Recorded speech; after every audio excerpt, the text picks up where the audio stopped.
জনপ্রশাসন মন্ত্রণালয়ে 3 দিন লাগে না, আজকে 12-14 দিন অতিবাহিত হয়ে গেছে, আপনারা এটা গুরুত্ব দিচ্ছেন না।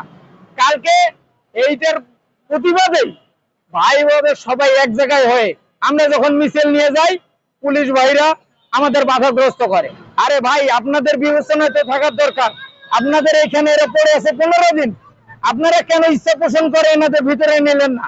আপনারা নিজেরাই জানেন যে স্মারকলিপিটা দেওয়া হয়েছে, 15 দিন অতিবাহিত হয়েছে, এই স্মারকলিপির প্রতিচ্ছবিতে আপনারা দেখা করাবেন, কিন্তু আজকে পর্যন্ত অতিবাহিত হলো।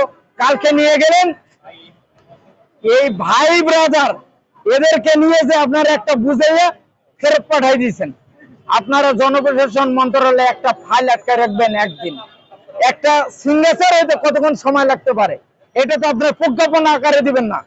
1-2 বছর দিতে পারেন যে আবেদনের একটা সুযোগ চাইছে, এইটার জন্য আপনাদের একটা ম্যান্ডেট করে প্রজ্ঞাপন করব, অমুক দপ্তরে যাবে, অমুক সচিবের শুনবেন, অমুক উপদেষ্টা বলবে, 3-4টা উপদেষ্টায় স্মারকলিপি দেওয়া হয়েছে, আর কারো কাছে শোনার কোনো প্রয়োজন মনে হয় না।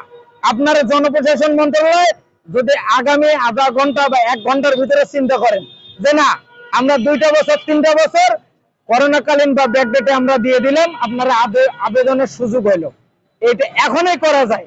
আপনারা ইচ্ছাকৃত ভাবে এই যে সবাইকে হয়রানি করতেছেন, 15 দিন ধরে আজকে সবাই অসুস্থ, আজকে ভাই বোনের একজন অসুস্থ হয় আর যদি কারো কোনো কিছু হয়, এই দায়ভার এই জনপ্রশাসন মন্ত্রণালয়কে নিতে হবে।